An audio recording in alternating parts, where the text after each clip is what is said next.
Ayan mga kapatid, gabi na naman kailan. As you can see mga kapatid, ito last haircut. Mga kapatid, ito 5:23 lang. At ito mga kapatid, ito na papaalis na po ako mga. So tuloy lang tayo sa hamon ng buhay mga kapatid. Dito banda nakalibing yung nanay ko mga kapatid. Ayan, selfie ako.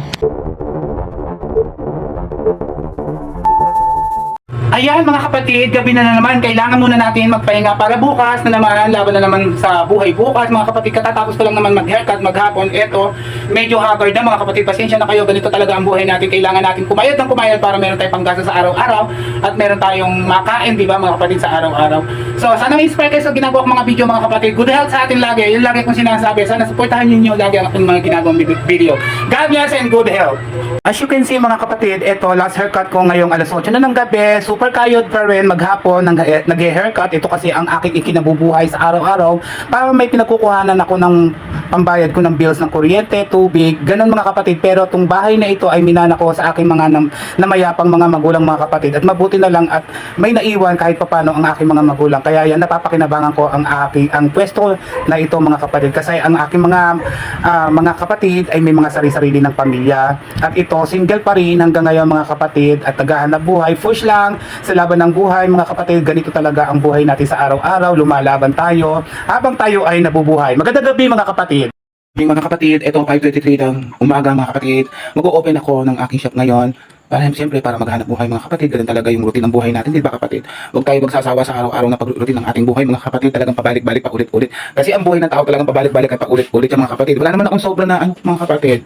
Sobrang pera para magliwal yung mga kapatid, di ba? Tsaka na lang yung mga kapatid kapag nakaluwag-luwag na ako at kapag nakapagsahod na ako dito sa Facebook at tsaka kapag na-monetize na ako dun sa YouTube, TikTok, and Instagram mga kapatid. Di ba ganun lang yung mga kapatid? Kailangan tsaga-tsaga lang para may barating tayo mga kapatid. So, ayan, naghihikab pa ako. So, ayan, laban lang, kaya maaga na. Sige mga kapatid. O eto ako mga kapatid, lalabas na ako mga kapatid at magbablog ako sa Hermosa mga kapatid at dadalawin ko ang mga namayapa akong mga magulang mga kapatid. Subaybayan ninyo muli ang aking mga ginagawang vlog para sa inyo, para ma-inspire kayo at ma-inspire po tayo sa araw-araw para lumaban sa buhay na ito. Kahit na mahirap kapatid, sana nagtsatsaga tayo sa buhay natin upang mabuhay tayo mga kapatid, di ba? So paulit-ulit na lang ako mga kapatid, tara. At ito mga kapatid, eto na, papaalis na po ako mga kapatid. Samahan niyo ako pupunta ako ng Hermosa mga kapatid. Para mag-refresh tayo mga kapatid, di ba? Sa araw-araw ginagawa natin. Ito dadalaw ako sa Hermosa Memorial Park mga kapatid. Sana ma-inspire kayo sa mga ginagawa ko para sa araw na ito.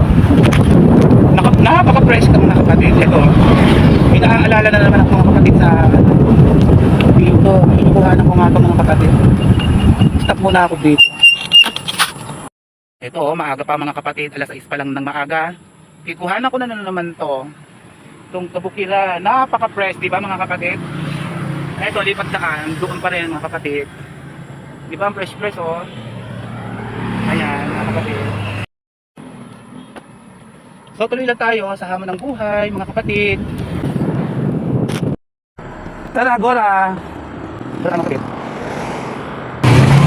Medyo matagal ako hindi nakadalaw sa aking mga magulang. Kaya eto, dalawin ko sila. Tapos yung iba kong mga nakakatandang kapatid, talagang as in, literal na matanda na sila. Mga 70 and above, para ko na silang mga magulang din. Kasi late ako pinanganak mga kapatid. Pang 13 ako sa magkakapatid. Pinanganak ako, 42 na yata yung nanay ko noon. Kaya may edad na siya. Mabuti na lang, nung lumisan ang aking ina, ano na ako, malaki na ako, matured na ako. Tapos na ako ng college. At kaya ko ng buhayin ng sarili ko. Mga kapatid, nandito na ako sa lumang simenteryo mga kapatid. Ang daming hams dito, Diyos ko. Ayan, magdahan-dahan tayo. Napaka-fresh mga kapatid. Ang sarap-sarap gumala. Diba? Kanya-kanya eksena ng mga tao mga kapatid. Diba? Sa nakikita ninyo.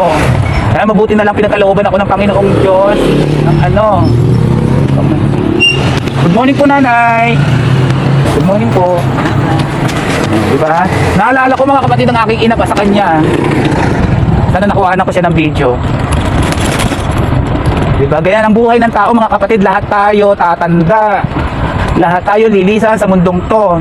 Kaya mga kapatid, mas importante yung yung makagawa ka ng maganda sa kapwa mo kaysa sa mapagmalaki ka, mapagmataas ka, persona non grata, ganun ba?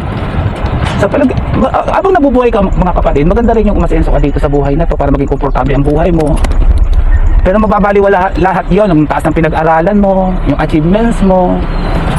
Yung kayamanan mo dito sa mundo, iiwan mo rin, di ba mga kapatid? Pero walang masama doon mga kapatid na magsikap tayo dito sa buhay na to. Habang nabubuhay tayo, syempre, mahirap maging mahirap, di ba? Sino ba yung ayaw na umasenso? Di ba mga kapatid? Lahat naman tayo, umaasam na gano'n na umasenso sa buhay na to. Pero huwag natin masyadong ano yun, pakayakapin, parang gano'n mga kapatid. Katulad dito, namamasura siya. Ang daming eksena makikita mga kapatid dito sa ano to. Kahit anong taas mo, politiko ka man, mataas man ang pinag-aralan mo, mataas man ang posisyon mo sa buhay, mababaliwala yung kapatid kapag lumisan tayo dito sa mundong to. Magiging alaala na lang tayo, kaya gumawa tayo ng kabutihan sa kapwa natin katulad ni Dr. Jose Rizal. Example na lang yun, di ba mga kapatid? Daang taon na ang lumipas pero naaalala pa rin siya kasi nakagawa siya ng history dito sa Pilipinas. Parang si Diwata lang yan, si Diwata, di ba? Oh, nakagawa ng history dito sa Pilipinas. Naging inspirasyon ko siya mga kapatid, kaya proud na proud ako doon sa taong yon. Kahit na inuhusgahan nila, pinipintasan nila si Diwata, di ba mga kapatid? Maling-mali sila sa ganoon, yung mga husga nila yung kapwa nila, lalo na si Diwata. Wala namang ginagawang masama sa kanila. Oh, gusto lang umangat ng tao, gusto lang umasenso, makatulong sa kapwa niya, makatulong sa mga pamilya niya, ganoon mga kapatid. At least wala siyang tinatapakang tao, yan si Diwata, kaya proud na proud ako sa kanya. Kahit hindi pa ako nakakapunta doon sa parisan niya, nasa nakikita ko lang sa mga nagbablog mga kapatid. Ang latest sa kanya ngayon, sinugod siya ng mga taga City Hall. Kasi may naninira sa kanya. Na naglagay daw ng ipis dun sa ano niya na hindi naman totoo. Mga kapatid, sinisiraan lang siya. Napakalinis ng lugar niya. Nagko-comply o sumusunod siya sa mga alintuntunin ng batas na ibinibigay ng Pasay City Hall, ng mga gobyerno. Para magtuloy-tuloy ang kanyang negosyo, di ba kapatid, mga kapatid? Tayo ganun rin sana tayo, tayong gagawa ng ng makakasira sa atin, makakasira sa kapwa natin, ganun mga kapatid, di ba? Kaya binibigyan tayo ng inspirasyon lang, naging lang, simbolo si Diwata sa atin para magising tayo na hindi hadlang ang kahirapan para umangat tayo mga kapatid. Hindi hadlang ang walang pinag-aralan, mga kapatid, kung tayo ay nagsisikap at diretso tayong tao na wala tayong inaapakan sa bawat isa. Eto mga kapatid, nandito na ako sa Memorial Park, mga kapatid. Matadalaw na ko na naman sa Diyos ko, ang aking mga magulang. Diyos ko, sana ingatan niyo ako sa lahat ng mga ginagawa ko sa buhay mga kapatid. Diyos ko. So, simple at payak ang aking pamumuhay mga kapatid. Siyempre, maasam din ako mga kapatid na umangat din ako balang araw. Good morning! Good morning! Dadalaw lang ako sa aking mga magulang. Ayun, may tao, may bantay dito mga kapatid. Dalawa ko sa nanay ko, saka sa tatang. Ang tatang ko, mga kapatid, tawag ko doon, tatang, kasi nakasanayan namin. Kasi mga kapapangan sila, nanay ko Ilocana, taga Tarlac. Mga kapatid. Ito ang ngayon, tahanan ng aking mga magulang, mga kapatid. Lagi ko kasi silang naaalala, pero yung dito pa mga kapatid, napakaganda nitong na to. Diba, mga kapatid, ayan napakaganda dito, yan. Ayan tinatawag na first class. Di ba may mga bahay? Akala mo subdivision mga kapatid, may mga ilaw pa. Di ba bongga mga kapatid? O, doon ako, doon sa third class na 6 feet under the ground mga kapatid, dito sa aking ina. Magkaiwalay sila ng tatang ko mga kapatid. Nandun bandang yung tatang ko. Ay, may bagong Dito banda nakalibing yung nanay ko mga kapatid, kaya lang hindi ko matandaan kasi nawala yung kanyang lapida. Siguro mga kapatid, napupuna ko puro bago lahat ngayon yung mga lapida. Siguro pinagpapalitan na nila yung bagong lapida. Banda rito yun pati sa kuya ko, tsaka sa niya banda rito yun. Wala yung niya, lapida niya. Siguro pinapalitan mga kapatid. Banda doon yung tatang ko pinapalitan. Mga bago na yung mga lapida ngayon mga kapatid. Ay, natandang-tanda ako yan, yung punong yan, tsaka yung punong yan, at tsaka yan. Siguro nandito yung nanay ko, dito, banda rito. Diba? Wala yung niya, wala yung pangalan niya. Pinapalitan mga kapatid kasi may mga yun, ayan, pinapalitan yung yung mga lapida. Mabuti naman kung papalitan nila. Ito alagang-alaga, may mga Bermuda grass. Yan. Nay, kung nasaan ka man, Nay, sige. Punta muna ako doon sa tatang ko. Dito mga kapatid, maganda rin dito, Ayan may mga upuan. Dito maganda rin dito, pero walang mga bubong. Siguro pwedeng lagyan ng bubong yan mga kapatid. Ayan yung babang yan, di ba maganda? Ayun yung housing. Yung tinatawag nilang housing, ayun. Ayan, tapat lang. Housing ng Hermosa housing. Iyan lang. sa gobyerno. Galing ng gobyerno yan. At syempre, tinandaan ko to. Ito, yung first na hagdanan dito na matatagpuan mo. Pati yung ano, ayan, naglilinis sila. Oh. Yan, yung posting yan. Mga kapatid, masyadong magalaw tong camera ko habang naglalakad. Ayan. Nasaan pa yung poste? Ala. Ayan yung posting yan, ayan, ayan. Nakaano yata. Ayan. Yung posting yan ako. Saan magalaw? Dito ang aking tatang. Ayan, hindi nila tinanggal kasi bago to eh. Bago yung sa tatang. Ayan o, nilinis na nila mga kapatid. Ayun. Hello, tang. Ayan. Ayan yung tatang ko. O, di ba? Bago siya. Bago o. Yung sa nanay ko talagang papalitan kasi matagal na yung mga kapatid. 2003 pa. Ito ay 2003. Tama 2003 yung tatang ko. Ito. Ngayon sa tatang ko 2023. May din ano. 20 years silang pagitan ng nanay ko. Doon yung nanay ko oh. Ayun doon pala, yun doon. Doon yung nanay ko. O eto yung tatang. Yung tatang ko, Happy Father's Day. Tang. Happy Father's Day. Sa August yung ano niya, birthday niya, mga kapatid. Ayun, August 17. Ang bilis-bilis ng panahon mga kapatid, di ba? Ano na ngayon? June, July, August, tapos September, over months na naman. Sige, tanga. Ayun ang tatang ko. O, uuwi na ako mga kapatid. Pinapalitan na nila pala yung ano, mga lapida ngayon. Maganda naman, nagpapalitan nila kasi lumang-luma na talaga yan, tagal-tagal na. Mga kapatid. Ang ganda talaga dito sa Hermosa Memorial Park. Napaka-fresh. Ayan ang aking e-bike. Ayan, selfie ako.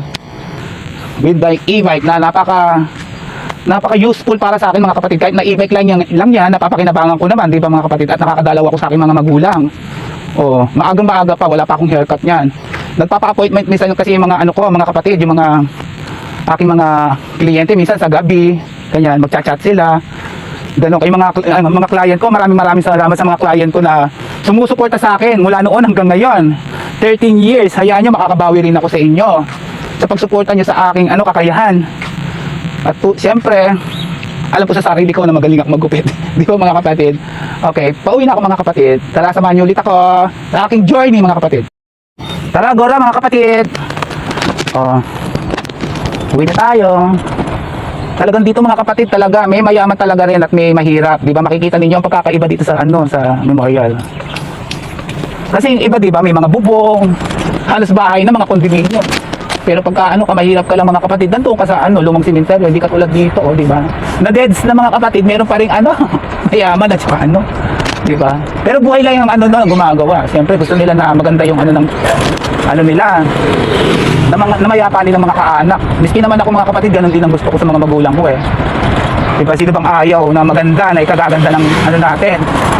Lahat, di ba? Gusto natin lahat maganda sa itsura, sa ugali, sa pamumuhay, sa posisyon. Pero mga kapatid, di natin may perfect yun. Kailangan balance. Kasi pagka lahat mayaman, di ba? Sinong gagawa?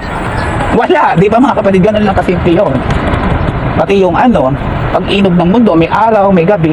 Maswerte na lang tayo mga kapatid dahil dito sa ano, sa Asia, dito lalo na dito sa Pilipinas, nararanasan natin yung araw, gabi, tag-init, taglamig. Yung nga lang, hindi natin nararanasan yung ulan ng yelo. Di ba? Unlike sa Canada, mga kapatid, di ba? Halos hindi dumidilim sa kanila. O yun nga, nabanggit ko, yung Canada. Nakita ko lang sa vlog ng isang Pilipino, alas 12 na ng gabi, pero parang tanghali pa rin. So, ang ginagawa ng mga tao doon sa Canada, di ko alam kung saan pati doon dahil di pa ako nakakapunta doon mga kapatid. Ginagawa nila, naglalagay sila ng mga puti na makakapal para dumilim sa loob ng bahay nila. Maranasan nila yung ano, gabi doon. Ganun yun mga kapatid. Kaya napakaswerte natin dito sa Pilipinas. Dahil pagka lumubog yung araw, talagang gabi. Pagka lumitaw yung araw talaga.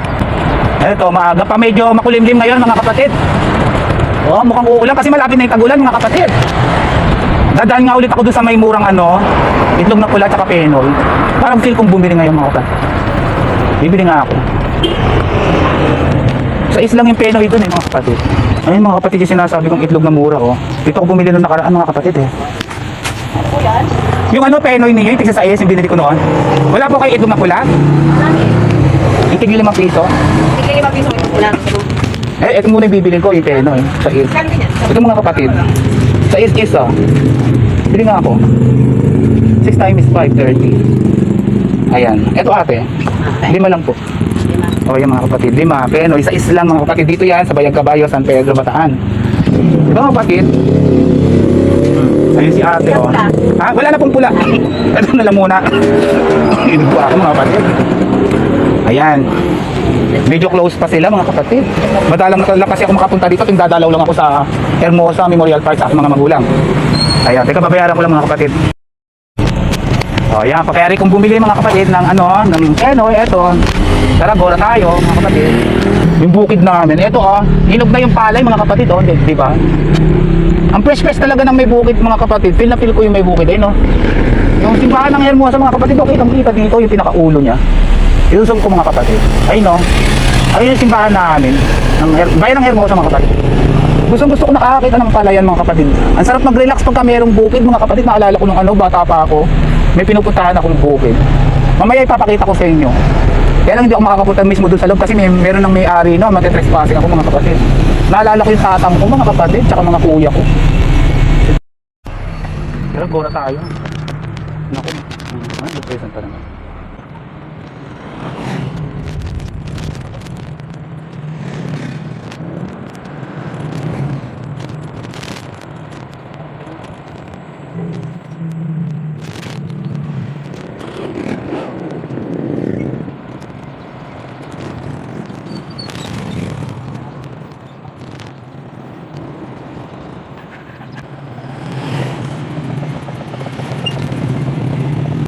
Pili kong bumili ng pandesal. Bibili akong pandesal mga kapatid. Magkano? May luto na po? Pwede kong makabili ng kahit nasa 10 piso lang. Isang kulog. Ayun mga kapatid, parang ang sarap. Nakakagutom. Ito mga kapatid, pupunta ako sa pinadaanan ko dati pag bukid na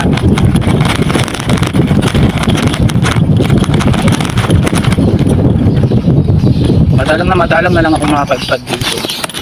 Simentado na pala to. Walang tulad.